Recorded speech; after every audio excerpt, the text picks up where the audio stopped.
Hello everyone. మన ఏపీలో 2 వారాల ముందు డిఎస్సి గురించి సంక్రాంతి కానుకగా డిఎస్సి నోటిఫికేషన్ విడుదల అనేసి ఒక అప్డేట్ అయితే వచ్చింది, గమనించారా? ఆల్రెడీ మన ఛానల్లో ఆ అప్డేట్ గురించి వీడియోస్ కూడా అప్లోడ్ అయితే చేయడం జరిగింది. ఎవరైనా ఆ వీడియోస్ చూడకపోతే చూడండి, నేను వీడియో కింద కామెంట్ చేసిన లింక్ అయితే ఇస్తాను, ఐ కార్డులను ఇస్తాను. సో ఒకసారి గమనించండి. సో ఈ రోజు ఏమిటంటే, ఇప్పుడు డిఎస్సి కండక్ట్ చేయాలంటే కంపల్సరీ మనకి టెట్ క్వాలిఫికేషన్ ఉండాలి కదా. సో కాబట్టి ఫస్ట్ టెట్ రావాల్సి ఉంటుంది. కాబట్టి టెట్ గురించి, టెట్ ఎగ్జామ్ ఎప్పుడు కండక్ట్ చేస్తున్నారు, అదేవిధంగా టెట్ రాయాలంటే మీకు డిగ్రీలో ఎంత క్వాలిఫికేషన్ కావాల్సి ఉంటుంది, ఎంతమంది టెట్ నోటిఫికేషన్కి అప్లై చేస్తున్నారు. సో ఇలాంటి విషయాలన్నీ కూడా ఈరోజు అప్డేట్ అయితే ఇవ్వడం జరిగింది. కాబట్టి ఈ అప్డేట్ గురించి పూర్తిగా అయితే తెలుసుకుందాం. సో ఇక్కడ మీరైతే గమనించవచ్చు ఇప్పుడు స్క్రీన్ మీద 2 రోజుల టెట్ నోటిఫికేషన్, ఓకేనా? సో ఈ అప్డేట్ అయితే మనకి 1 డే బ్యాక్ అయితే వచ్చింది, ఈ రోజు కదా ఈ అప్డేట్ నిన్న వచ్చినది, ఓకేనా?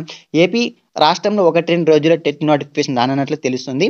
ఇందుకు సంబంధించిన ఏర్పాట్లను పాఠశాల విద్యాశాఖ పూర్తి చేస్తుంది. టెట్ పేపర్ 1 రాసే ఎస్సీ, ఎస్టీ, బీసీ దివ్యాంగులకు డిగ్రీలో 40% మార్కులను అర్హతగా నిర్ణయించడం జరిగింది. అలాగే ఇతర వర్గాల వారికి 50% మార్కులు తప్పనిసరి. ఈసారి సుమారుగా 5 లక్షల మంది టెట్ నోటిఫికేషన్ అప్లికేషన్ పెట్టుకునే విధంగా అవకాశం ఉంది అనేసి వీళ్ళైతే తెలపడం జరిగింది. సో జస్ట్ ఇది ఒక అప్డేట్ మాత్రమే. మీకు అఫీషియల్గా నోటిఫికేషన్ రిలీజ్ చేసినప్పుడు కంపల్సరీ మన ఛానల్లోనే మీకు అయితే ఈ టెట్ నోటిఫికేషన్ గురించి ఇన్ఫర్మేషన్ అయితే ఇవ్వడం జరుగుతుంది. కాబట్టి వీడియోని తప్పకుండా లైక్ చేసి ఛానల్ అయితే సబ్స్క్రైబ్ అయితే చేసుకోండి.